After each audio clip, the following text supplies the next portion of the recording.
이 세상 살다 보면은, 안 그래요? 적당히 좋은 곳이 있는가 하면은 가장 좋은 곳이 있어요. 가장 좋은 곳. 근데 이렇게 바쁜 현대사회에 살다 보면은 우리가 적당히 좋은 것만 추종하고 거기에 빠져 있을 때가 얼마나 많은지 본인도 모르는 상태에서 적당히 좋은 것만 추구하거든요. 그런데 하나님은 적당히 좋은 것이 아닌 가장 좋은 것을 먼저 추구하라고 그렇게 말씀하십니다. 오늘 그 말씀을 의지하여 전할 때 여러분 모두가 다 은혜 가운데서 꼭 우리가 이렇게 살기를 축원드립니다. 빌립보서 3장 4절을 같이 합독합니다. 시작. 그러나 나도 육체를 신뢰할 만하며 만일 누구든지 다른 이가 육체를 신뢰할 것이 있는 줄로 생각하면 나는 더욱 그러하리니. 이게 누가 한 말이죠? 사도 바울이 빌립보 교회에서 감옥에 갇혀 있을 때 이런 말씀을 선포할 정도가 된다면은 대단한 참으로 하나님의 자녀라고 우리는 믿지 않을 수가 없어요. 왜냐하면은 육체를 신뢰할 만하며 나도 그런다는 거예요. 만일 누구든지 다른 사람이 육체를 신뢰할 것이 있는 줄로 생각한다면 나는 더욱더 그러하다. 이런 뜻이에요. 근데 이거는 역으로 생각하셔야 돼요. 육체를 신뢰하지 말라는 뜻이거든요. 그 역으로 생각하시고 5세기 교부 어거스틴이 이런 말을 합니다. 하나님과 사랑에 빠지는 것은 가장 위대한 로맨스다. 그분을 찾는 것은 가장 위대한 모험이며 그분을 발견하는 것은 가장 위대한 성취다. 그분을 말하자면 찾아가는 것은 하나의 큰 모험이지만 찾아가다 보니까 하나님을 발견했다고 합시다. 그럴 때 그것은 인간의 가장 위대한 성취가 된다는 것입니다. 상당히 귀중한 말씀이에요. 우리의 기초는 예수 그리스도의 주권에 있습니다. 기초를 다른 데 두면 안 돼요. 우리 삶의 모든 면이 이 견고한 기반 위에 세워져야 그 삶이 영원히 지속될 것이다. 그렇지 않으면 결국 약해지거나 그 삶은 사라지고 말 것입니다. 집의 기반을 다진 다음에는 골조를 또 이제는 세우게 되고 건축 과정에서 잘 알다시피 이 시기에는 모든 것을 결합하게 됩니다. 바닥재나 벽, 천장, 수납장, 조명, 테두리 장식, 창문 욕조 그 외 모든 마감재가 계속 유지되고 지탱되려면 튼튼한 골조가 필요합니다. 견고한 기초와 튼튼한 골조가 있다고 한다면 우리는 튼튼한 집을 지을 수가 있고 그리고 그 집이 곧 우리의 삶이라는 것을 믿기 바랍니다. 그래서 첫째, 목적지가 우리는 어디로 설정되어 있는가를 우리는 지금 이 시간에 한번 다시 생각해 봅시다. 항상 생각해야 돼요. 24시간. 목적지가 어디냐는 거예요. 당신의 궁극적인 목적은 어딘가? 다시 말해서 다른 모든 갈망보다 더 중요한 갈망은 무엇인가를 생각해 보세요. 솔직하게 말할 수 있습니까? 그렇다면 결국 당신이 원치 않는 곳에 있게 되는 날은 없을 것입니다. 그러니까 목적지만 솔직히 세워진다고 한다면 원치 않는 곳에 갈 수가 없다는 거죠. 이렇게 생각해 봅시다. 당신의 스마트폰, 핸드폰에 있는 내비게이션이 공항에 맞춰져 있는데 당신이 실제 가려고 하는 곳은 쇼핑몰이라고 합시다. 근데 공항 터미널에 거의 도착해서 백화점 대신 항공기 안내판이 보이고 내비게이션에서 말하는 목소리가 목적지에 도착했습니다 라는 안내가 나올 때 당신은 쇼핑몰이 아닌 공항으로 가버렸으니까 좌절하며 신음소리를 낼 것입니다. 그런 경우 있죠? 네? 가려고 했던 목적지를 안 가버렸어. 그 내비게이션이 다 도착했다 하니까 보니까 쇼핑몰로 가려고 했는데 이게 인천공항으로 가버렸다 이 말이야. 당신은 믿을 수가 없어서 어떻게 내가 여기 온 거야 라고 항의하겠지만 이유는 매우 간단합니다. 당신들의 내비게이션이 목적지로 당신을 데려온 것입니다. 간단하잖아요. 기계는 거짓말 못해요. 목적지를 공항으로 찍었기 때문에 공항 간 거야. 쇼핑몰 안 찍은 거지. 그렇죠? 이게 내비게이션이 문제라는 거야. 우리의 내비게이션의 그 목적지가 우리 마음속에 있는 내비게이션이 다 있어요. 우리한테는 목적지 어디로 찍었어? 어디로 가려고? 천국으로. 아니, 천국으로. 오늘 여기 용인으로. 네. 바울 사도는 자신의 내비게이션 설정을 이렇게 명시합니다. 뭐라고 설정했냐? 빌립보서 3장 14절 합독 시작. 표대를 향하여 그리스도 예수 안에서 하나님이 위에서 부르신 그 상을 위하여 달려가노라. 내가 상 받는 것을 확신하고 있노라 이 소리예요. 먼 훗날 나는 천국 가서 하나님의 상을 받기를 원해서 표대가 그거야. 이 내비게이션이야 이게. 목적지라는 말이에요. 목적지. 그래서 내비게이션의 목적지 그 표대를 분명히 상 받는 것으로 딱 찍어 놓은 거예요. 천국에 가서 상 받는 것으로. 그래서 이 세상에 살면서 항상 하나님이 위해서 부르시는 그 부름의 상을 받기 위해서 나는 달려가고 있다 이거예요. 걸어가는 것도 아니라니까. 얼마나 힘찬 말씀이야. 아멘. 바울은 자기가 무엇을 추구하는지를 알았다는 거고 그의 내비게이션이 거기에 딱 맞춰져 있어서 하루하루 삶을 그렇게 살아가고 있다는 뜻입니다. 어떤 저항과 장애물, 강한 역경을 만난다 하더라도 사도 바울은 그 모든 것을 이겨내고 달려가며 다른 종점으로는 돌아가지 않는다는 겁니다. 예? 쇼핑몰로 가지 공항으로 안 간다는 거예요.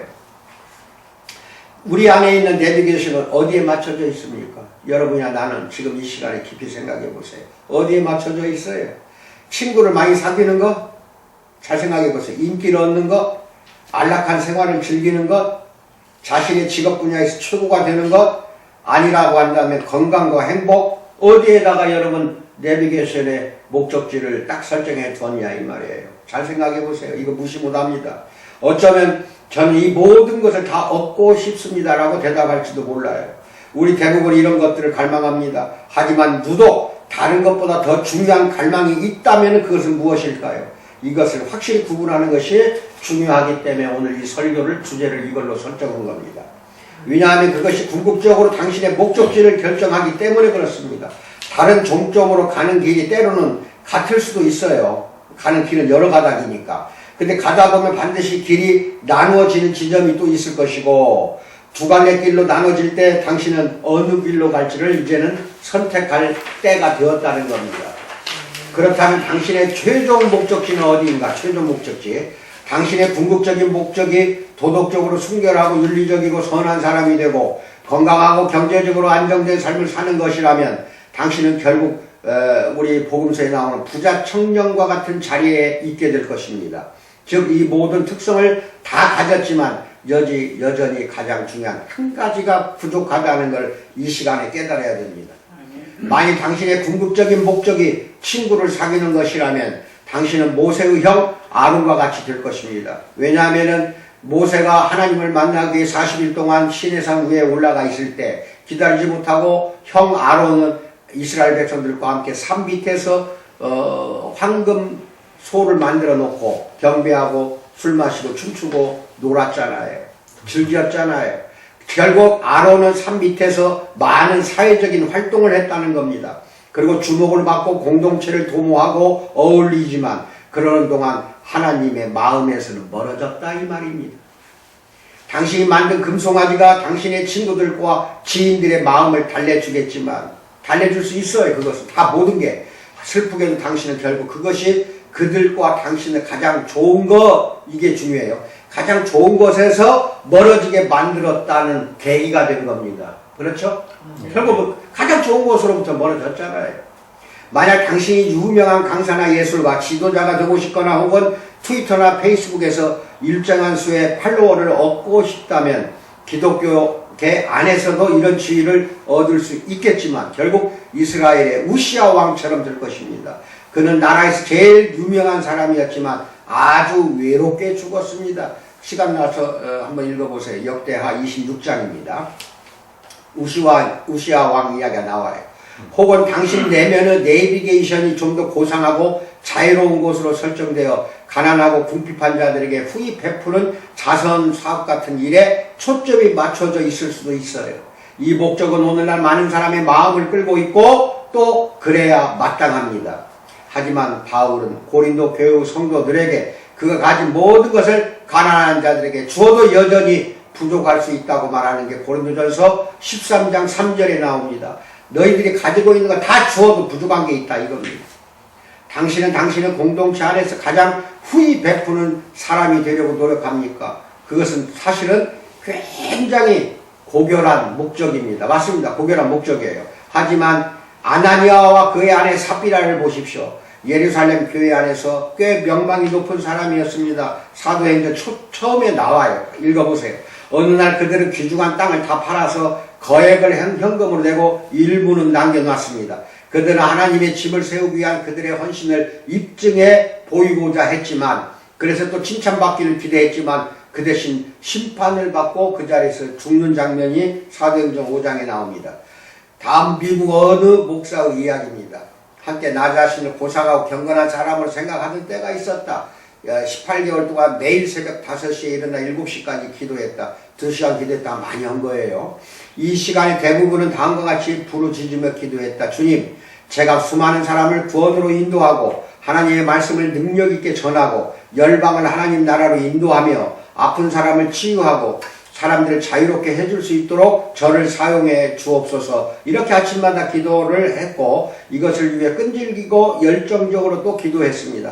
그런데 몇 달이 지난 어느 날 하나님이 내 마음에 이렇게 말씀하십니다. 아들아, 내 기도는 표적을 벗어났다.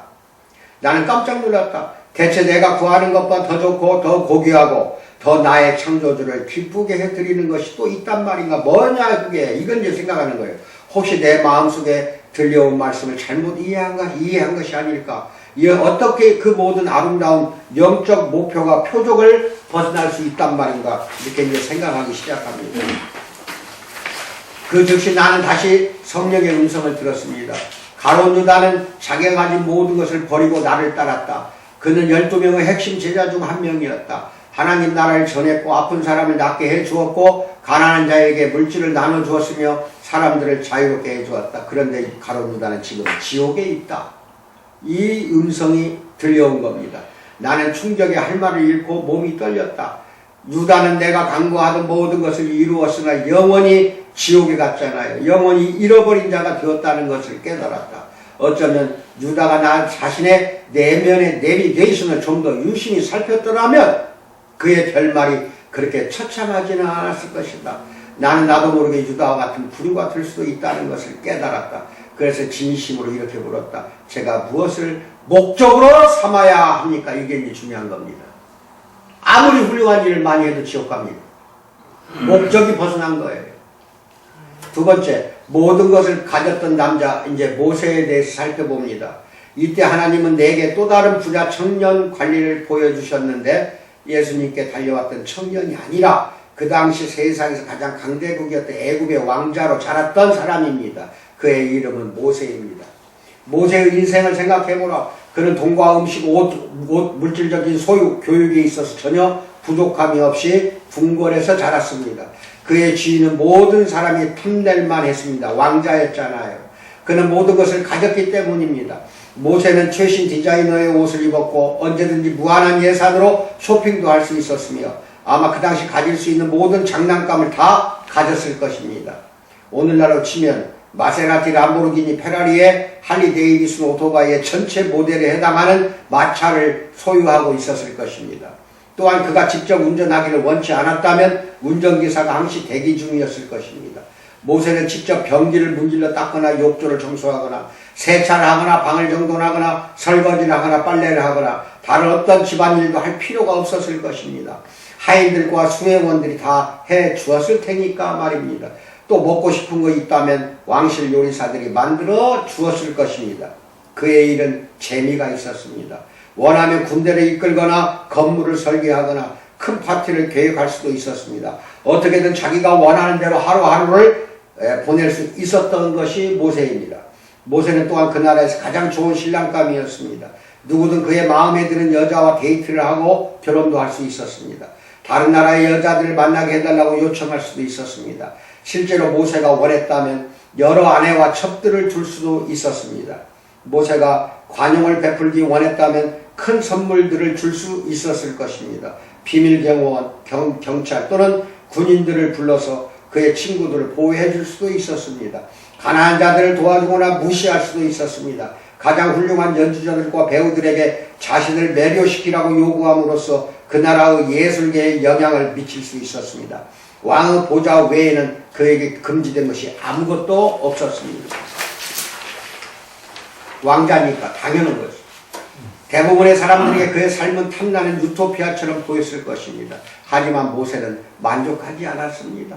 다음 글을 읽어봅시다. 히브리서 11장 24, 25절 합독 시작. 믿음으로 모세는 장성하여 바로의 공주의 아들이라 칭함받기를 거절하고 도리어 하나님의 백성과 함께 고난받기를 잠시 죄악의 낙을 누리는 것보다 더 좋아하고 백성들과 함께 고난받는 걸 택했다는 것입니다.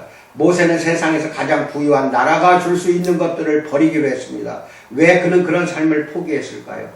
계속 바로의 왕궁에 살면서 하나님을 섬기는 데서 만족을 찾을 수도 있었지 않았을까요? 아닙니다. 모세의 내면의 내비게이션이 현재 거주하는 곳에서는 그의 참된 갈망을 이룰 수 없다고 알려준 것입니다. 내비게이션이 정확한 거예요. 히브리서 기자가 그것에 대해 거룩한 내용을 보면 알 수 있습니다. 히브리서 11장 26절 합독합니다. 시작. 그리스도를 위하여 받는 수모를 애굽의 모든 부하보다 더 큰 재물로 여겼으니 이는 주심을 바라봄이라. 모세가 그 당시에 그리스도 예수를 위해서 받는 수모를 알았다는 결론이잖아요. 그거예요. 그게 중요한 거예요.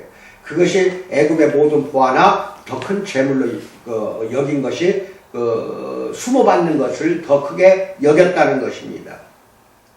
무슨 상이었을까요? 청중들에게 이 질문을 던지면 대부분은 약속의 땅이었다고 대답합니다. 하지만 사실이라면 우리는 이렇게 질문해 봐야 돼. 애굽의 비옥한 땅에서 얻을 수 없는 무엇을 젖과 꿀이 흐르는 가나안 그 땅에서 얻을 수 있었을까요? 한번 물어봅시다, 여러분에게. 애굽의 땅에서 얻을 수 있는 거 다 얻었고 호화로운 생활을 했던 인간이에요. 가나안 땅 젖과 꿀이 흐르는 가나안 땅으로 하나님이 준다고 했어요. 그럼 그 땅 그것이 욕심이 나서 그 땅을 얻기 위해서 그것이 얻기 위해서 했다고 한다면 애굽의 비옥한 땅이나 다를 게 뭐가 있냐는 거예요. 그럼 목적은 가나안 땅이 아니라는 겁니다. 이걸 다 놓치고 있어요. 아니에요. 그럼 내비게이션이 가나안 땅으로 맞춰져 있는 게 아니라 모세는 온갖 수모와 40년 동안 광야 생활에서 백성들과 함께 온갖 고난을 다 당했습니다. 그럼 어디에 내비게이션이 맞춰져 있었다는 거예요? 가나안 땅이 아니라는 겁니다. 그리고 모세가 죽고 나서 갈렙과 여호수아만 들어가고 모세는 들어가지도 못하고 죽었어요. 그렇다고 한다면 그 땅은 아니라는 거예요. 내비게이션, 모세의 내비게이션에 찍힌 건 가나안 땅이 아니라는 겁니다. 이것을 오늘 정확히 여러분과 내가 상고하기를 바랍니다. 그 시대의 애굽이라는 나라는 천연자원과 농업 생산량이 풍부했고 가장 부유한 땅이었어요. 약속의 땅 가나안이 그것보다 훨씬 더 좋았을까요? 아니에요. 애굽이 더 좋은 땅이었어요. 모세가 이미 거주했던 궁전보다 더 좋은 집을 이 새로운 땅에 가나안 땅에서 다시 그 궁전을 지을 수 있었을까요? 나는 우리가 이런 질문에 확실히 아니라고 대답할 수 있다고 생각합니다. 아닙니다. 그렇다면 모세가 추구했던 건 무엇이었을까요? 그가 왕궁을 떠나던 날에는 그것을 정확히 몰랐으나 그 이상의 것, 사실 훨씬 더 큰 것이 있다는 것을 나중에 알게 됩니다. 모세는 자신의 길을 가다가 나중에 자기가 추구한 것이 무엇인지 정확하게 나중에 알게 되었을 것입니다. 자극이 되는 신앙과 감정적으로 만족을 주는 신앙이 있고 사회적으로 구원하는 신앙이 있습니다. 세 가지예요. 우리는 모두 그것을 원합니다. 지적으로 자극받기 원하고 감정적으로 몰입하기를 원하고 사회적으로 쓸모있는 사람이 되기를 원합니다. 그런데 지적인 자극을 원하고 감정적인 만족을 원하고 사회적인 유용성을 원하면서도 하나님을 원하지 않을 수가 있다는 겁니다. 이 세 가지를 다 원해서 얻는다 하더라도 하나님을 원하지 않으면 다 필요가 없다 이겁니다. 당신의 삶 속에 정말로 하나님이 계신다면 당신 자신의 뜻을 포기해야 하기 때문이며 그것은 실제로 하나님을 이용하려는 사람이 있고 하나님을 섬기려 하는 사람 두 개의 차이를 분명하게 보여주는 것입니다. 내가 과연 하나님을 이용하지 않았는가를 생각해 보세요. 모세에게 일어난 일도 이와 비슷합니다. 그는 더 큰 것이 있다는 것을 잘 알고 왕궁을 떠났습니다. 하지만 40년이 지나 광야에 가시던 불에서 하나님을 만나고 나서 그분의 임재, 이게 중요합니다. 오늘은 하나님 그분의 임재를 경험할 때까지 그의 상급을 무엇인지를 전혀 발견하지 못했어요. 모세도 나중에 발견한 겁니다. 그의 상급은 임재였던 거예요. 일단 하나님을 만나자 모세의 내면의 내비게이션이 확실히 설정이 된 겁니다. 하나님의 임재가 바로 그의 상이었고 그게 내비게이션의 목적지였던 겁니다. 그 증거는 나중에 모세가 이스라엘 백성을 애굽에서 인도해낸 후에 나타납니다. 이게 성경에 나타나는데 이걸 찾아내야 돼요. 세 번째, 내 유익을 목적지로 삼으면 반드시 노선을 이탈하고 엉뚱한 길로 갑니다. 내 유익을 목적지로 삼지 마십시오. 모세에게 광야의 시간은 매우 힘들고 스트레스가 가득했습니다. 그의 이스라엘 백성이 통과했던 건조한 사막은 큰 어려움과 도전이 가득한 곳이었습니다.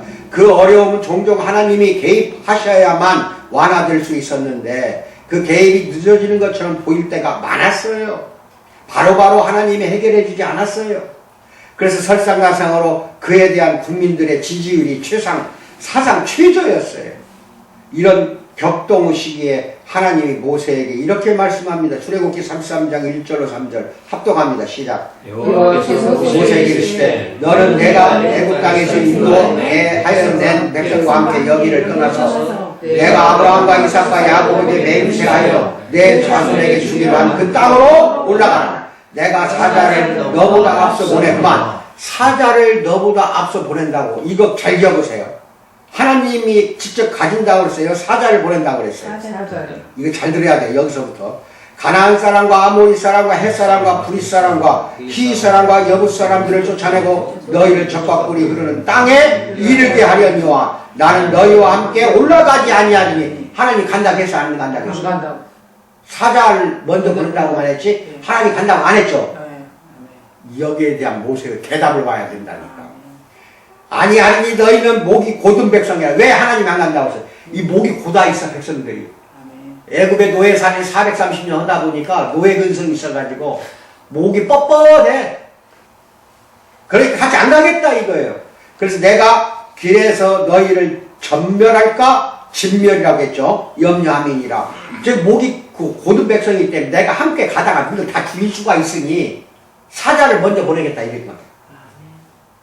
하나님이 진노를 할 수가 있어. 왜? 또 할 수밖에 없어. 그러니까 뭐라고 합니까? 나중에 나옵니다. 자, 이제 읽어봅시다. 모세와 백성이 매일 직면했던 상황을 한번 생각해 봅시다. 그들은 여러 가지로 열악한 환경에 있었습니다. 광야에 뭐가 있겠어? 나무 그늘도 없는데.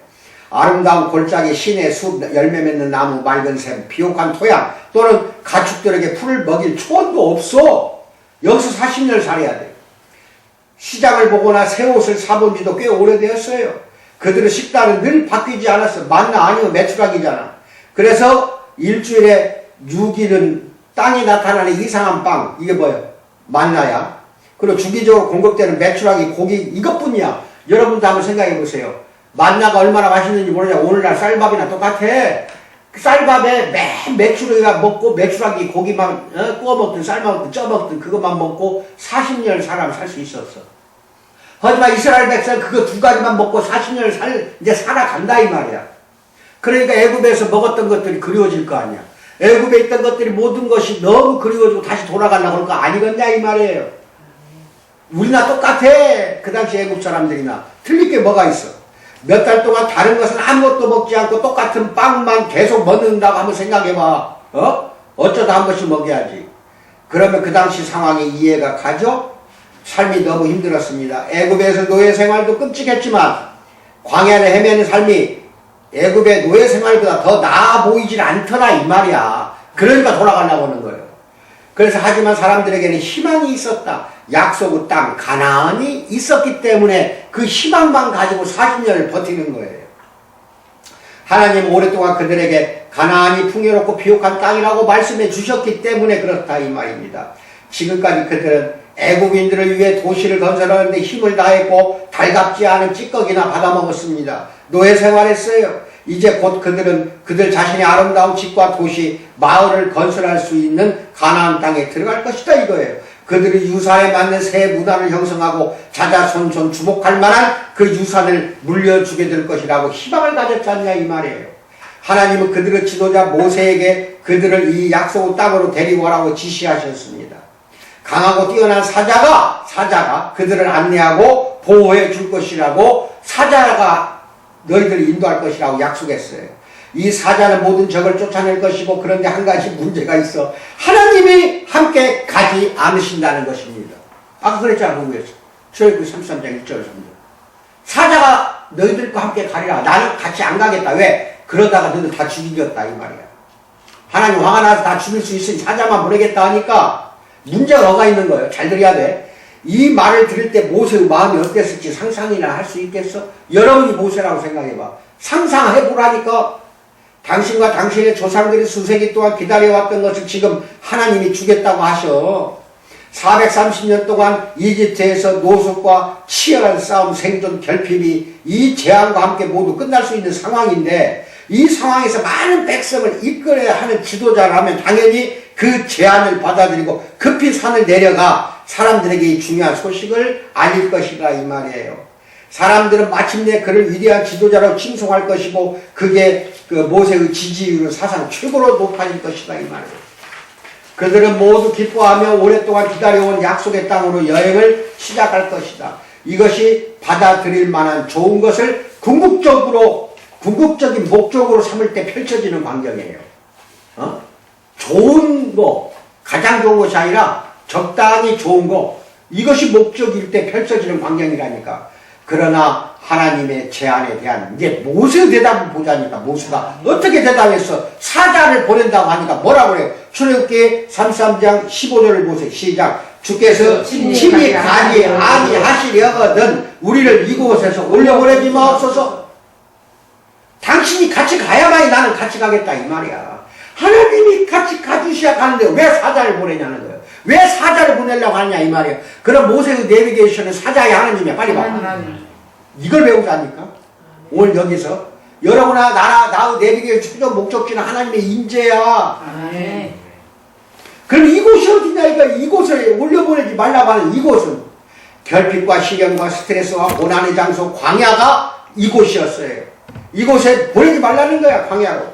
모세는 보통 사람이 들으면 매우 당황스럽고 이해할 수 없는 대답을 한 겁니다. 본질적으로 그는 뭐라고 말합니까? 제가 주님의 임재와 주님의 축복 중에서 선택해야 한다면 잘 봐요. 임재가 있고 주님이 주시는 축복이 있어. 둘 중에 뭘 선택할래? 임재. 하나만 선택하라니까? 임재. 임재 정신난데? 복 주는 거 축복이 더 좋은 거 아니야? 아니다는 겁니다. 좋은 환경에서 누리는 주님의 축복보다는 광야같이 험한 데에서 결핍과 고난의 장소가 있다고 하더라도 주님의 임재를 택하겠습니까? 말해보라는 겁니다. 지금. 임재를 택하라는 거예요. 광야 같은 험한 삶에서 심지어 내가 아무것도 없어서 어디 영등포역에서 노숙을 한다 하더라도 누구를 택해야 돼?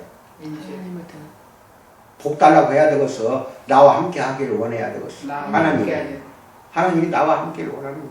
내비게이션이 거기가 찍혀 있어야 한다니까 우리는. 광야같이 험난한 곳에서도 내비게이션이 거기에 찍혀 있어야 돼. 근데 그게 모세는 거기에 찍혀 있었는데 장정만 60만 명이야. 어린아이 노인까지 200만 명이나 되는 그 백성들은 내비게이션이 가나안 땅에만 찍혀 있었다 이 말이야. 복 준다는 그 땅에가 내비게이션이 찍혀 있으니까 문제라니까. 근데 모세는 가나안 땅을 생각도 안 한다니까. 그 땅이 문제가 아니다 이거예요. 왜 사자를 보내려고 하느냐. 하나님이 같이 가서 나는 하겠다 이거예요. 같이 가야만 나는 가겠다 이거예요. 이것을 오늘 망상에 빠지지 말고 제발 우리는 사막이 뜨거운 햇빛 때문에 판단력이 모세가 흐려졌던 것일까? 아닙니다. 그의 내면의 내비게이션은 가장 좋은 곳에 맞춰져 있었습니다. 그래서 하나님이 그에게 좋은 선택을 제안하실 때라도 최선의 선택을 하도록 그 내비게이션이 계속 이끌어갑니다. 상식적으로 생각하고 어디가 더 편한 환경일지 생각했다면 당장 그 좋은 제안을 받아들였을 것입니다. 모세의 목표, 즉 그의 상급은 하나님을 친밀하게 아는 것이 모세의 상급이었어요. 왜? 임재라는 것은 친밀히 알 수밖에 없잖아요. 그래서 어떤 사람들과 함께 시간을 보내지 않고서는 그 사람을 참으로 알 수 없죠. 저 인간을 어떻게 알아? 저 몇별 대화 나누는 거 알아? 같이 지내야 하는 거예요. 하나님과 같이 지내야 하나님을 아는 거예요. 그래서 모세에게는 하나님과 함께 있는 것이 가장 큰 상이었습니다. 그에게는 그보다 더 가치 있는 것이 없었고 아무것도 심지어 하나님이 직접 하신 좋은 제안도 그것을 단념시킬 수 없었다는 겁니다. 이것이 하나님 얼마나 기쁘게 해드렸을지 상상할 수 있겠습니까? 그래서 모세가 원하는 대로 하나님이 사자를 안 보내고 직접 동행을 하고 임재해서 함께 했다는 것을 여러분 믿기 바랍니다. 당신이 이렇게 물을지 모릅니다. 왜 하나님이 자신의 제안을 거절한 것을 기뻐하셨을까? 하나님 안 갑니다. 나는 올라가지 않겠습니다. 주께서 친히 가지 아니하시려거든 우리를 이곳에 올려보내지 말라. 이 말을 듣고 하나님은 왜 기뻐했을까? 왜? 다음은 미국의 어느 목사 이야기입니다. 아내와 나는 여행 중 2, 3일 동안 함께 보낼 자유시간이 생겼다. 그런데 근처에 훌륭한 골프장이 있었어. 나 얼마나 그 남편 목사가 골프 치는 걸 좋아하는지 훌륭한 골프장을 경험해보는 걸 좋아한다. 미국 사람들은 골프 치기를 다 거의 남자들이 좋아해. 왜 그런 줄 알아? 간단해. 운동이잖아. 첫째는. 근데 우리나라 사람들 골프 치고 싶어도 못 쳐. 비싸서 그래. 엄청나게 비싸. 골프장 회원권 사야지. 회원권 없으면 가지도 못해. 이게 지금 잘못됐어, 우리나라는. 근데 내가 미국에 40대에 가니까, 나 뭐 골프 치러 가자는 거야. 난 칠 줄도 모르는데. 근데 그 사람이 한국 사람이 가난해. 근데 어떻게 골프를 치냐 했더니 20불이면 된대. 그렇게 싸. 싸니까 평민들도 그렇게 골프 치기를 좋아하는 거예요. 가장 좋은 운동이거든. 18홀을 갖다가 코스를 돌아봐봐. 얼마나 운동이 좋은지. 우리나라가 그래야 되는데 이게 완전히 잘못되어 있어요. 골프 문화가. 근데 미국은 남자가 평민이나 대통령이나 골프를 다 좋아해. 다 가려고 그래, 다. 근데 이 목사가 유난히 골프 치기를 좋아했어. 그래서 2, 3일 동안 이제 마누라와 함께 자유시간이 생겨서 놀러 갔는데 근처에 훌륭한 골프장이 있었어. 몇몇 친구들이 여기서 골프를 치자고 나를 초대했지만 아내와 함께 보내기로 한 시간이라고 고민이 된 거야. 그래서 내 훌륭한 아내는 진심으로 이렇게 말합니다. 여보, 골프 치러 가세요. 아내가 눈치를 챈 거야. 골프 치고 미치게 막 하는데 아내한테 말도 못하고 있어. 근데 아내가 미리 알고 나 혼자 있을 테니 갔다 오세요 이런 거야. 양보한 거지? 그래서 나는 이렇게 대답합니다. 아니에요. 난 당신과 함께 시간을 보내고 싶어요. 남편이 부인한테 이렇게 이야기를 한 겁니다. 알았어요? 네. 우리 박장로도 이렇게 할 것 같아. 틀림없어 나는. 희수야 장가가도 이렇게 한다. 그래서 내가 골프보다 아내를 선택한 것에 아내는 얼마나 크게 기뻐하겠냐 이 말이야. 맞아 안 맞아? 왜냐하면 아내는 내가 골프를 좋아하고 친구들과 함께 하는 시간을 얼마나 좋아하는지 알고 있기 때문에 리사 아내는 그 제안을 할 때는 진심이었어요. 갔다 오라고 한 것이. 그리고 내가 제안을 받아들였더라도 아내는 여전히 나를 사랑했을 거야. 그렇지? 골프장 갔다 오라고 해서 그럼 잘 갔다 올게. 혼자 있어? 갔다 왔어. 그래도 아내는 나를 사랑할 거다 이 말이에요. 하지만 그녀의 마음 깊은 곳에 내가 골프보다 그녀를 선택해 주길 바라는 마음이 있었다는 겁니다. 알아요 몰라요? 나는 평생 유사모 마음을 몰라. 내 맘대로 어디 가자고 자꾸 난 안 가. 너나 갔다 오라고 이와 같은 상황이 모세에게도 일어난 거야. 알았어 이제? 아멘. 하나님 그에게 한 가지 제안을 하셨고 즉 사자를 보내겠다고 기꺼이 도와주려고 사자를 통해서 했어요. 근데 모세와 백성을 약속의 땅까지 안전하게 데려다줄 사자를 보내려고 하셨어요. 그러나 그 여행에 하나님은 함께 하시지 않는다. 내가 가면 너희들 다 죽인다. 그러니까 나 안 가겠다 하는데 모세는 뭐라고 말했냐 이 말이야. 필요 없다. 당신이 같이 가야겠다. 자 여기 있는 부인과 남편 이제는 알겠죠? 네. 어떻게 살 거예요? 남편이 원하는 거 부인들 같이 해줘야겠어 안 해줘야겠어? 죽어도 안 했고 그거는 남편이 원하는 것은 또 남편은 마누라가 원하는 게 있어. 마음속으로 깊이 원하는 게 겉으로는 거절하고 겉으로 냉랭한 것처럼 하지만 부인이 원하는 게 들어줘야 되거든 남편이. 근데 이 남자는 잘 알아도 여기 여자 몇 명 있는데 눈치 코치가 없어 남자들은. 그게 문제예요. 여자 깊은 속을 몰라. 근데 남자도 역시 마찬가지라니까. 그게 똑같아 둘이. 똑같아.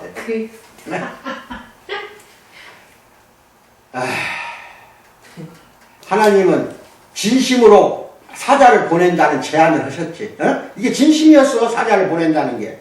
내신 모세가 광야를 벗어나 풍요롭고 아름다운 가나안 땅에서 더 편안한 삶을 누리는 것보다 그렇지만 속으로는 하나님은 사자를 보내겠다고 한 건 진심이었지만 내심 하나님을 택하기를 하나님도 바라셨을 것이라고 나는 믿는다 이 말이에요. 모세는 하나님의 제안을 거절함으로써 두 가지 선언을 했습니다. 첫째는 하나님 없이 하나님 축복을 누리는 시간보다는 하나님과 함께 고난받는 시간이 더 귀중하다는 거야. 바로 여기에 목적이 있는 거예요. 이것이 중요한 거예요.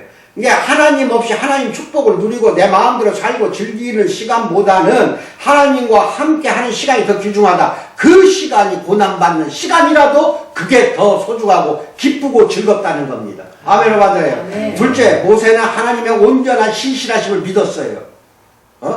믿었어요. 사자만 보내지 않고 같이 동행하려고 믿었다는 거예요. 약속 땅으로 들어가는 길이 지연되고 늦어지더라도 결국 하나님이 이스라엘 백성을 그것으로 인도하시려는 걸 모세는 이미 알았어. 알았기 때문에 축복을 원하지 않았다니까. 가나안 땅, 젖과 꿀이 흐르는 가나안 땅을 원하지 않고 하나님을 원했다 이 말이에요. 이것이 중요한 거예요 지금. 하나님은 약속을 지키시는 분이기 때문에 당연히 우리를 가나안 땅으로 들여 보내줄 거라는 걸 믿었다 이 말이야. 그러니까 그것에다 내비게이션에 목적지를 둘 필요가 없는 거예요. 근데 우리 인간들은 축복받는 곳에다가 자꾸 내비게이션을 찍는다 이 말이야. 뭔 말인지 알아? 하나님을 찍어줘. 하나님은 약속을 지키시는 분이다 이 말이야. 그래서 그런 상황에서 그는 분명히 다른 선택을 했을 것이다 이 말이야. 바르게 설정되어 있지 않았다면 내비게이션이. 애초에 다른 이스라엘 백성은 다 다른 동기를 가지고 있을 때 모세만 아론 그 형도 내비게이션이 잘못되어 있잖아.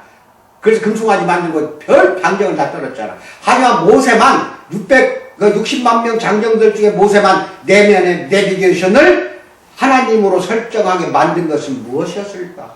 그 이전에 모세가 했던 선택과 행동을 살펴보면 답이 나와요. 왜 그랬을까? 그 전체는 200만 명이야. 장정은 60만 명. 그 중에서 단 한 사람 모세만 하나님의 목적지가 하나님이라고 딱 찍혀 있었다 이 말이에요. 뭔 말인지 알아요? 자, 그러면 그게 왜 그랬을까? 정말 그럴까? 모세는 몇 번이나 바로 왕 앞에서 가서 하나님의 이제 말씀을 애굽 왕에게 전달합니다. 뭐라고 전달해? 거기 보면은 몇 번이나. 이게 중요한 거예요. 여기에 답이 있어. 합독합니다. 시작. 내 백성을 보내라. 그러면 그들이 광야에서 나를 섬길 것이야. 이게 누가 한 말이에요? 하나님이 모세에게 한 말이에요.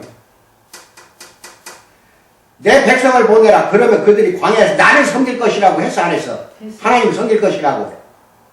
그런데 하나님이 사자를 보낸다고 하니까 모세가 이제 뒤로 넘어지는 거예요. 섬길 분이 있어야 다 같이.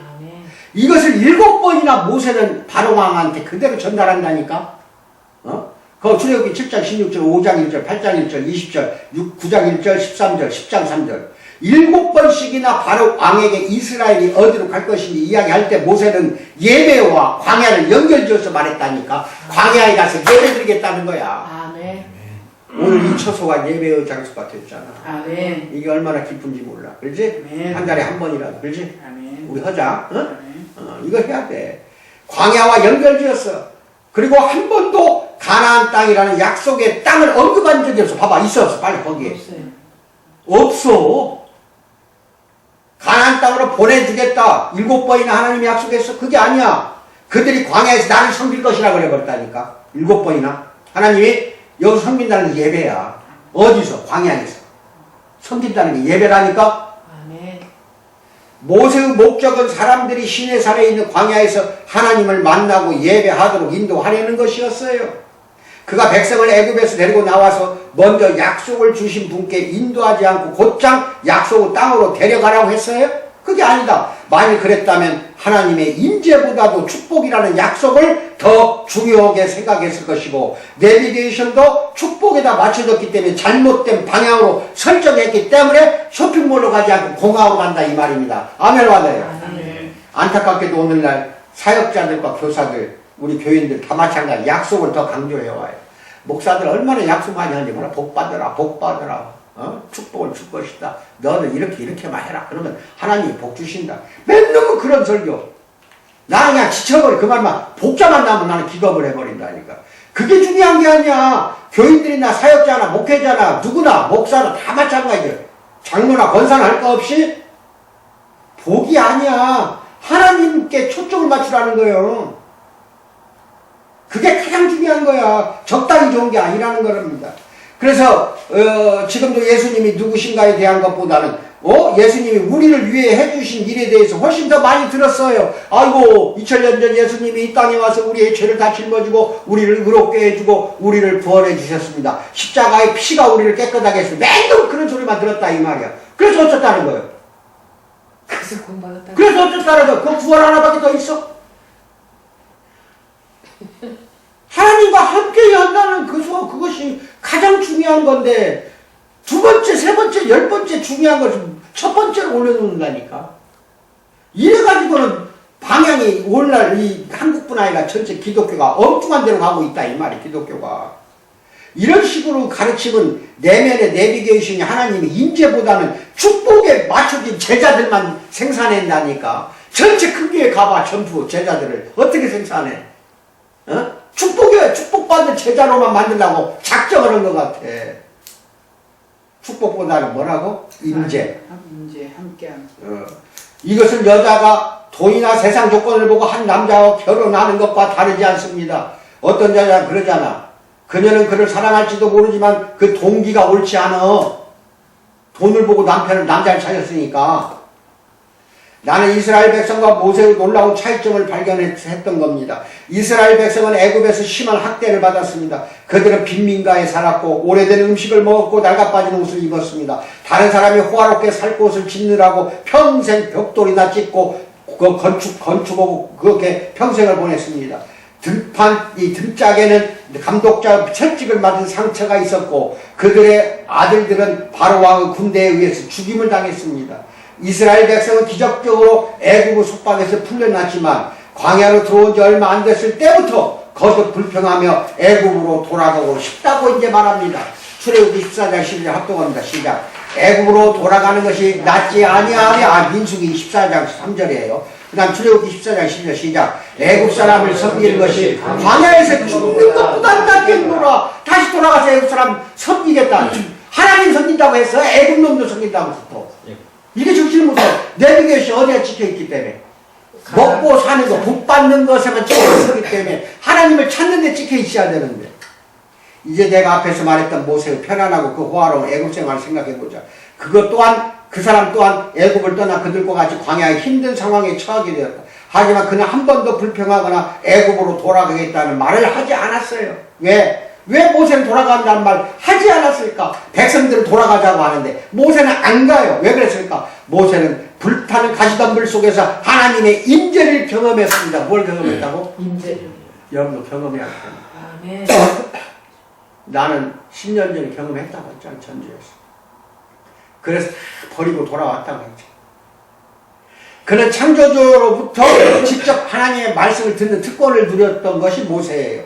이스라엘 백성도 비슷한 기회가 있었지만 그들은 그것을 전부 거부를 해버렸어. 네 번째, 하나님께로 인도하시는 과정이라는 거. 일단 애굽에서 나오자 모세는 백성을 시내 산으로 데려갔습니다. 그가 덤불 속에서 하나님을 만났던 그 장소입니다. 그들이 도착하자 하나님은 모세에게 이렇게 백성을 전하라고 합니다. 출애굽기 19장 4절 합독 시작. 내가 애굽 사람에게 어떻게 행하였음과 내가 어떻게 독수리 날개로 너희를 업어 내게로 인도하였음을 너희가 보았느니라. 홍해바다를 다 갈라게 하는 것까지 다 이제 경험해서 안에서 기적을 다 봤잖아. 네 개로 인도했다고 해서 네 개로 이런 말씀을 보라는 거예요. 그 말에 참된 의미를 생각하면 매우 충격적입니다. 하나님, 즉 우리의 창조주가 이스라엘을 애굽의 속박에서 구해내신 주된 목적이 그들을 하나님에게로 어떻게 하기 위해서 인도하기 위함이었다는 걸 분명히 밝혀버렸다 이 말입니다. 하나님이. 하나님은 그들과 인격적이고 친밀한 관계를 맺기 원했기 때문에 이게 중요한 거예요.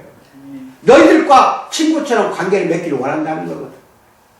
우리는 하나님이 관계적인 분이고, 즉 관계라는 게 중요해. 아버지의 마음을 갖고 계시다는 걸 기억하십시오. 늘 그 마음을 품고 계시며 하나님 아버지가 앞으로도 그럴 것입니다. 하나님은 아버지로서 자녀들을 알기 원하셨고 혹은 어머니로서 갓 태어난 아이와 관계를 형성해 가기를 하나님은 지금도 우리에게 간절히 그런 관계를 맺고 싶다고 원하고 계시는 것을 믿기 바랍니다.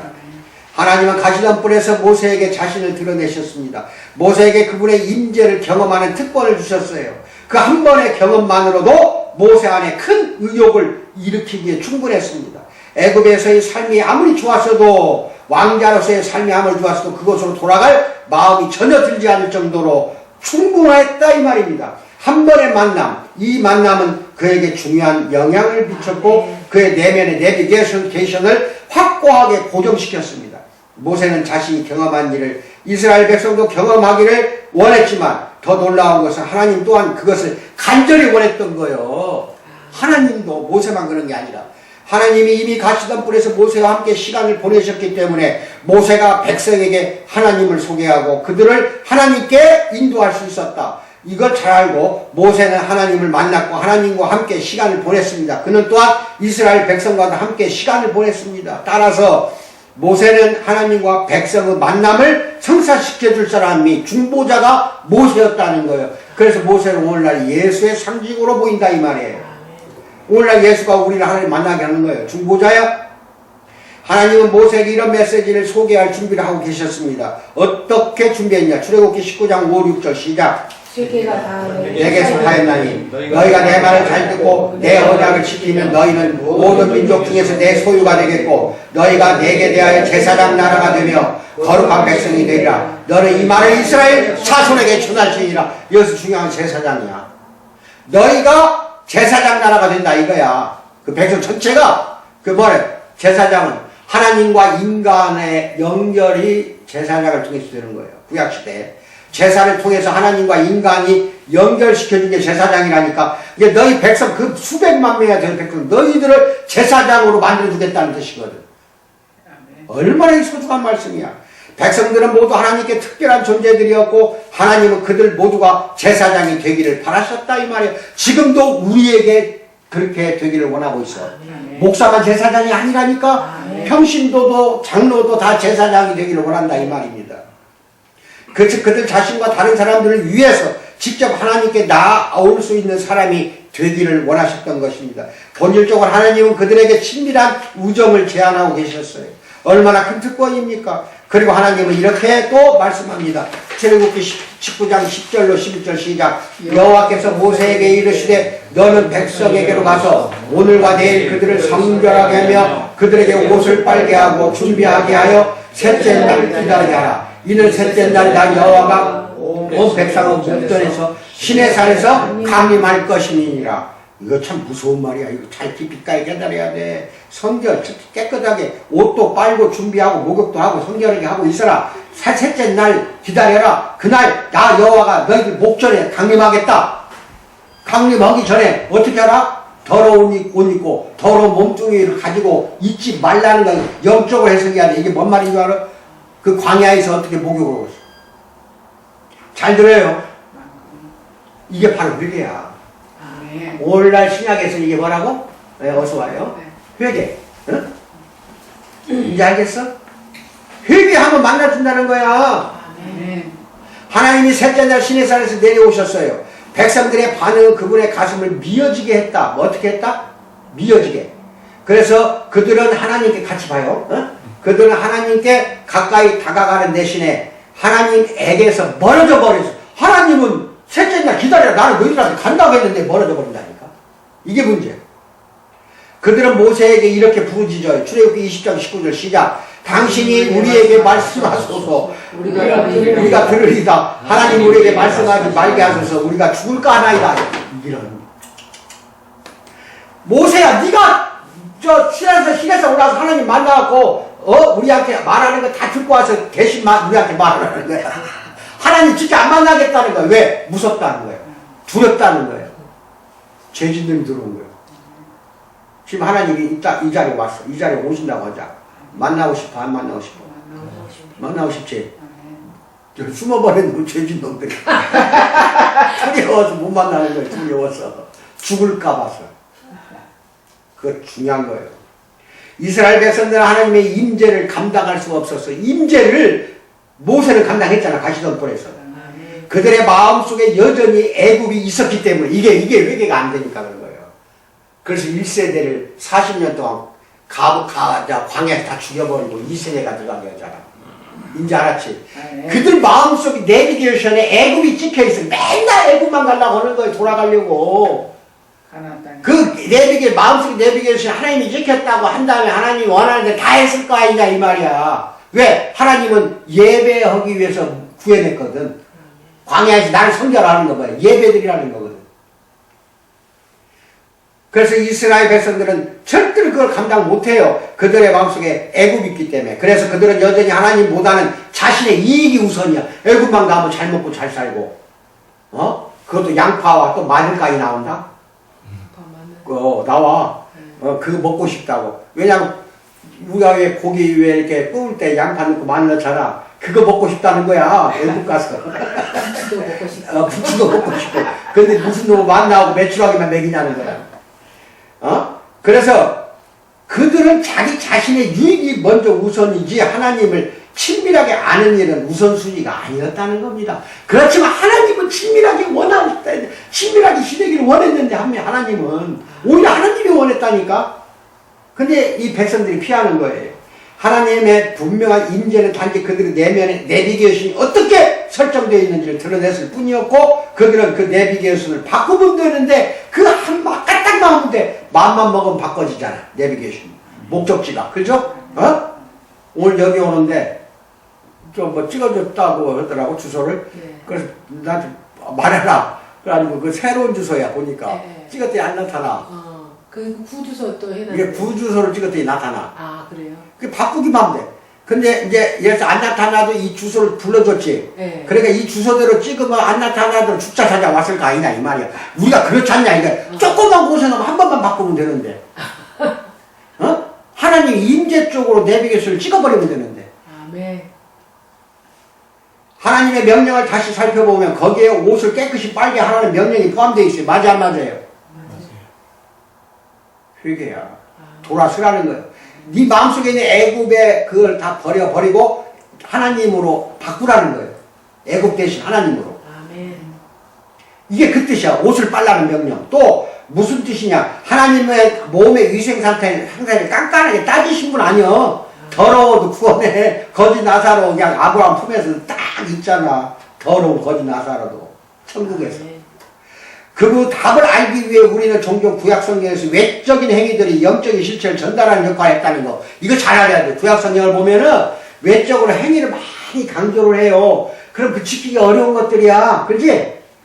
그렇지? 근데 영적으로 생각했어야 돼. 구약은 다 내적으로 생각해야 돼. 아멘. 하나님 그걸 원한 거야. 10계명도 내적이 먼저 되어야 되는 거야. 마음에 안 드니까 못 지키는 거. 그 10개 계명도.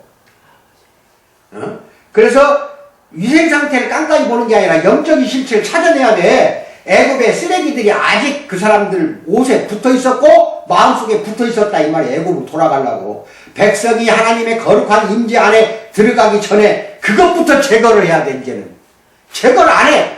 축사자가 40년 광야 생활에 모세에게 불평한 것이 4년에 한 번꼴 10번 이상이나 불평을 했어.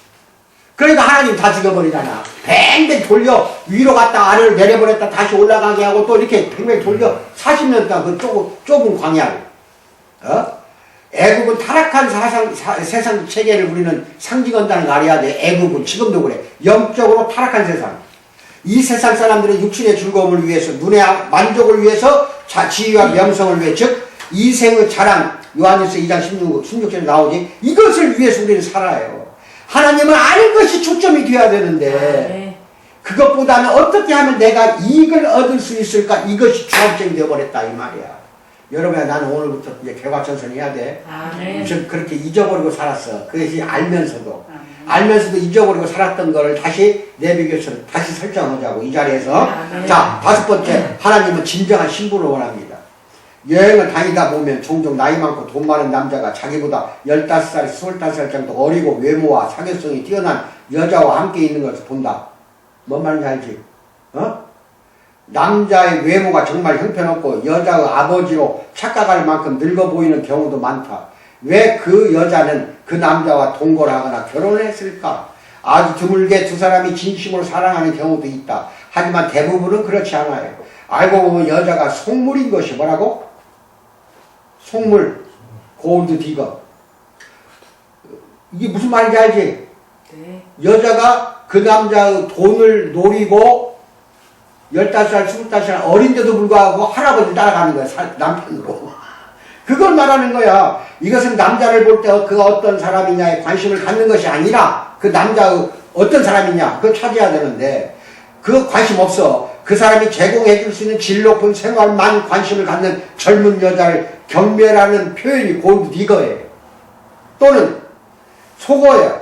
속어. 그녀는 그 남자의 부와 영향력에 다가가길 원합니다. 하지만 이것은 일방적인 게 아니야. 따지고 보면. 왜냐하면 그 남자도 문제야. 늙은 할아버지 같은 늙은 할머니를 찾아야지. 왜 젊은 것들을 찾아? 문제는 거가 있는 거예요. 뭔 말인지 알아? 이게 여자한테만 문제가 있는 게 아니라 남자한테도 그런다니까? 그래서 왜냐하면 그 남자의 주된 관심은 그 여자가 아니라 자신의 이기적인 성격을 위해 그녀가 해줄 수 있는 일에 있기 때문에 그런 거예요. 알고 보면 그 할아버지가 젊은 색시를 찾는 이유가 자기 욕심 채우려고. 아시겠어요? 이기적인 욕심. 그것은 아직 젊고 당당한 모습을, 자기 모습을 보여주고 싶고, 또 당연히 만족스러운 성관계를 갖기 위해서 젊은 것들을 찾는다, 이 말이야. 그러니까 여자나 남자나 똑같은 속물이야. 뭐라고? 똑같은. 뭐가 잘못됐어? 내비게이션이 잘못됐다니까? 간단히 말하면 각자가 진심으로 상대방의 관심을 갖기보다는 이기적인 마음으로 상대방이 얻을 수 있는 걸 추구한다니까. 우리도 하나님을 이용하려고 할 때가 많잖아. 유익을 얻기 위해서. 어떤 때는 상대방이 딴 짓을 하는지 알면서도 자신의 정욕과 자존심을 계속 만족시키기 위해 참기도 합니다. 지속적인 관계가 동기를 부여하는 요인은 아니에요. 그것보다는 자기 중심적인 만족감이 동기가 된다니까. 자기 중심적인 만족감. 최근에 아내와 함께 가구와 소품을 파는 가게에 갔다. 판매하는 여자 외에 가게 안에는 다른 한 커플밖에 없었는데 나이 많은 남자와 젊은 여자였다.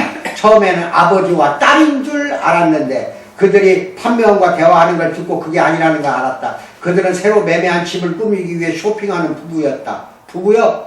우리는 20분 넘게 그 가게 안에 그들과 함께 있었다. 나로서는 그들을 관찰하기에 충분한 시간이었다. 나는 그들의 부자연스럽고 피상적인 대화에 관심이 쏠렸다. 그들은 서로 공통점이 거의 없고 관심사도 완전히 다른 것이 분명했다. 그들의 삶에 사랑과 기쁨이 없다는 건 누가 봐도 알 수 있었다. 그녀는 거의 그의 눈을 바라보지 못했고 시무룩한 표정을 짓고 있었다. 그녀는 몸에 딱딱 붙는 옷을 진화 화장을 하고 있었다. 그는 젊어 보이는 최신 유행 스타일의 옷을 입었고 돈을 펑펑 쓰는 사람처럼 허세를 부렸다.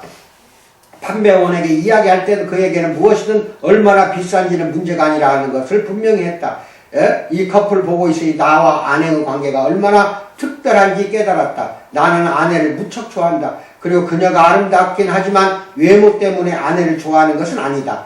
리사는 나를 깊이 사랑한다. 우리는 가장 좋은 친구이며 함께 보내는 시간을 사랑한다. 나는 가게에서 본 그 커플이 측은하게 느껴졌다. 그들의 관계에 사랑이 없는 게 분명해 보였기 때문이다. 내가 이 이야기를 하는 이유는 그들을 판단하기 위해서가 아니다. 나는 그들이 서로에 대한 사랑을 키워가고 서로 같이 있는 시간을 즐기게 되기를 바란다. 하지만 일반적으로 그렇게 되질 않더라는 겁니다. 왜? 관계의 기초가 잘못되어 있다. 뭐가 잘못되어 있다? 자, 그럼 하나님과 나와 관계의 기초가 잘 되어 있어요? 하나님을 내가 복받기 위한 그냥 어떻게 홍두깨 방맹이로 생각하는 사람 얼마나 많은지 알아? 뚝딱 하면 하나님 복 주세요. 뚝딱 하면 끝나. 복 받으면 하나님 또 주세요. 뚝딱 하면 하는 줄 알아, 하나님이. 복 받기를 원해서 교회 가 있는 교인들이. 하나님이 내 안에 들어오기를 기다려 그걸 원하고 갈망을 하니까 이스라엘 백성은 이런 관계의 찌꺼기를 애굽에서 가지고 나왔습니다. 그러나 하나님은 성물이 아니라 진정한 신부를 원한다니까. 여러분 여기 보세요. 우리 죽으면 성별이 없어요. 저와 신부예요. 남자도 언제는 우리 하나님의 신부가 된다. 영생하면은 성별이 없어. 그 성관계가 없어. 그래서 우리가 전부 남자든 여자든 지상에 있는 우리들은 예수의 신부예요. 아시겠어? 그 다음 예수님이 우리의 신랑이 된다 이 말이에요. 그 하나님이라고 해도 돼. 인지 천국 가면 그렇게 돼요. 아시겠어요? 예, 그렇게 되는데 그래서 진정한 신부가 되기를 원하는 거야 우리가. 하나님은 하나님은 속물이 아니에요. 진정한 신부를 원합니다. 이스라엘 백성의 마음에 여전히 남아있는 세상적인 동기는 진정한 관계를 절대로 만들어낼 수 없습니다. 그 동기는 자기 중심적이기 때문에 그렇습니다. 이스라엘은 이 찌꺼기를 깨끗이 씻어내야만 하나님을 알 수가 있었다 이 말입니다. 그러나 이스라엘은 모세처럼 그들의 멸망을 버릴 수가 없어. 멸망하게 돼요. 모세가 간절히 원하는 것은 하나님과의 진실한 관계였습니다. 이스라엘은 하나님으로부터 유익을 원했어. 관계를 원하는 게 아니라 무엇을 원했다고? 하나님으로부터 오는 유익을 원했다 이 말이에요. 그 차이가 큰 차이를 만들어냈고 결국 이스라엘 다 멸망시켜버리고 2000년이나 나라 없는 백성으로 떠돌아다니고 지금까지 그래버린 거예요. 관계가 틀어지면 이런다니까 하나님하고. 네?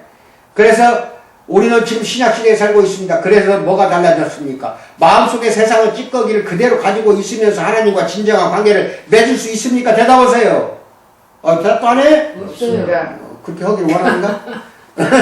예수 그리스도의 은혜로 우리에게서 세상의 찌꺼기를 씻어낼 필요가 없어졌는가? 대답해봐. 잘못 대답하면 큰일 나. 예수 그리스도의 은혜로 우리에게 세상 찌꺼기를 씻어낼 필요 없어졌어? 있어요. 있어내야 한다는 뜻이야. 요즘에는 좀처럼 강조되지 않지만 그런 성경 구절이 이것에 대해 구체적으로 말하고 있는 고린도후서입니다. 6장 16절 7장이죠. 시작. 하나님께서 무수한 어찌 임시가 되리요 우리는 살아계신 하나님의 성전이라. 이와 같이 하나님께서 이르시되 내가 그들 가운데 거하며 두루 행하여 나는 그들의 하나님이 되고 그들은 나의 백성이 되리라. 그러므로 너희는 그들 중에서 나와서 따로 있고 부정한 것을 만지지 말라. 내가 너희를 영접하여 너희에게 하나님 아버지가 되고 너희는 내게 자녀가 되리라. 전능하신 주의 말씀이니라 하셨느니라. 그런지 사랑하는 자들아 이 약속을 가진 우리는 하나님을 두려워하는 가운데 거룩함을 온전히 이루어 육과 영과 더러운 것에서 자신을 뭐 어떻게 하자? 깨끗하게 해서 진정한 신부가 돼야지. 예? 이 몇 구절 안에 풀어야 할 것이 무척 많아. 풀어야 할 게 너무 많아. 첫째 하나님께서 이르시되라는 말을 주목해야 돼. 여기 나오잖아. 하나님께서 이르시되. 그래서 하나님이 언제 이 처음에 이 말씀을 하셨으며 어떤 맥락에서 말씀하셨는가? 바울은 하나님이 나타나셨던 시내의 산에서 모세에게 하신 말씀을 지금 인용하고 있는 거예요. 신약시대에 와서도. 그래서 출애굽기 29장 봐요. 45, 46 시작. 내가 이스라엘 거하며 그들의 하나님이 되리니 그들은 내가 그들의 하나님 여호와로 그들 중에 거하려고 그들을 애굽 땅에서 인도하여 낸 줄을 알리라. 나는 그들의 하나님 여호와니라. 애굽 땅에서 인도해 낸 목적이 어디 있다고 그 앞에 나와. 그들 중에 거하려고. 뭐라고? 이게 인재야. 내가 애굽 땅에 너희들 왜 건져냈냐? 너희들 중에 거하려고 했다. 지금도 그래. 지금도 외쳐내고 있어. 너희가 성전인 줄 모르느냐? 네 안에 하나님이 계시기 때문에 성전인 거예요. 우리가. 구약이나 신약이나 거하려고 하는 거예요. 자꾸 우리하고 사귀려고. 하나님이 노크를 먼저 하고 있는데 우리가 그 음성을 안 듣고 있어. 방 안에 앉아있으면서 노크해. 지금 하나님 저 밖에서 예수님 노크하고 있어. 근데 그 노크 소리를 뭘로 듣는 줄 알아? 도둑놈이 온 줄 알아. 문도 안 열어. 그러니 어떻게 들어오냐? 하나님은 출애굽기 19장에서 하셨던 말씀을 거듭 반복하십니다. 즉 진정한 관계에 대한 열망을 갖고 있다는 겁니다. 하나님이 이것을 추구하셨으나 이스라엘은 반응이 없었어요. 모세나 다윗이나 다니엘, 이사야 그 외 몇몇 사람들만 하나님과 친밀한 관계를 가졌다니까. 선지자 왜 누가 친밀한 관계를 가졌냐? 백성들 다 배신했어요. 그들은 자신을 만족시키는 세상적인 동기들을 버리기로 선택했기 때문에 이 사람들만 친한 관계가 됐다는 겁니다. 지금 바울은 바로 이 말들을 가지고 우리를 고린도 후서에서 가르치고 있습니다. 예수 그리스도의 보혈로 씻김을 받고 하나님의 은혜로 구원받은 우리들에게 그렇게 말하고 있다니까. 3, 4천 년 전에 모세에게 했던 하나님의 말씀을 3, 4천 년이 지난 이게 3,400년 지나서야 3,400년 지나서 또 바울이 고린도 후서에다가 이렇게 이야기하고 있잖아. 그럼 지금 2000년 지난 예수 죽은 지 2000년 지난 지금도 우리에게 하는 말이라니까 이게. 이제 알겠어요? 또다시 우리는 이 말씀을 들어야 됩니다. 시작. 내가 그들 가운데 거하며 이게 뭐야? 임재. 그래서 두루 행하여 나는 그들의 하나님이 되고 그들은 나의 백성이 되리라. 부정한 것을 만지지 마라. 내가 너를 영접하며. 이거는 이스라엘 사람들에게 구약시대에 했던 말이지만 현재는 이제 우리에게 하는 말이야. 이스라엘뿐만 아니라 우리에게도 이 말을 한다는 것을 확실히 알기 바랍니다. 다만 지금은 새로운 사람들 곧 우리에게 그 말씀을 하고 계신 것입니다. 친밀한 관계에 대한 하나님의 열망은 변하지 않았어. 옛날이나 지금이나. 그러나 우리 옷에 여전히 옷에 세상 찌꺼기가 남아있으면 그런 관계를 맺을 수 없으니까 깨끗이 빨아야 된다는 겁니다. 하나님은 우리를 친밀한 관계 속으로 영접해 주시지만 그것은 무조건적이 아닌 조건이 있어. 다시 한번 하나님은 속물과 친구가 되는 걸 싫어한다 이 말이에요. 아까 늙은이가 여자 찾고 여자가 늙은 거 찾는 그 속물들 찾겠어? 절대 안 찾아. 그런 속물은. 하나님은 우리의 내적 동기를 아십니다. 그분은 우리에게 우리 몸뿐만 아니라 마음과 영혼에서도 모든 더러운 걸 씻어내라고 지금 말하고 있어. 이건 진정한 회개야. 그분은 우리 옷에 애굽의 찌꺼기가 남아있는지, 즉 자기 만족을 위해 사는지 보라는 거야. 그게 애굽의 찌꺼기야. 자기 만족이. 아니면 모세처럼 우리의 욕망보다 하나님이 원하는 걸 추구하는지를 확실히 알고 계신다는 걸 믿어야 합니다. 한 장 넘게. 마지막으로 따라서 모세가 이스라엘 백성에게 하나님을 만나기 위해 그들의 옷을 빨라고 한 것처럼 우리도 사도 바울에게 이런 말을 듣게 되어 있다. 시작. 하나님을 두려워하는 가운데서 거룩함을 온전히 이루어 육과 영의 온갖 더러운 것에서 자신을 어떻게 하자? 깨끗하게 하자. 아멘. 세상 체계의 더러운 것들로부터 자신을 깨끗하게 하면 우리 내면의 내비게이션이 제대로 작동하지 않거나 가장 좋은 것보다 적당히 좋은 걸 택하는 일은 없을 거야. 항상 우리 내면의 내비게이션이 깨끗해져 있어가지고 하나님이 임재에다가 딱 목적지가 찍혀 있기 때문에 절대로 적당히 좋은 건 찾지 않는다 이 말이야. 가장 좋은 것만 우리는 찾는다. 가장 유익한 내적 내비게이션 설정을 유지하고 살려면은, 즉 하나님과 친밀한 관계를 향해 나아가려면 우리는 거룩함에 대해서 깊이 생각해야 됩니다. 아시겠어요? 네. 다음 달에 또 그 후편 이야기 해줄까? 정말 해줘? 네. 마음이 안 찔렸으면 해줄게. 틀렸어요. 기도하겠습니다. 하나님 아버지 참으로 감사합니다. 사랑하는 우리 박석천, 이영금 부부의 가정에서 예배를 드리게 해주신 은혜에 감사드립니다. 하나님을 찾는 것, 가장 좋은 것을 차지한다는 것에 대한 말씀을 선포했습니다. 오늘부터 이렇게 살아가도록 성령으로 역사 인도하여 주시기 믿고 감사드리며 예수님 받들어 기도하옵나이다. 아멘. 네. 찬송가 하나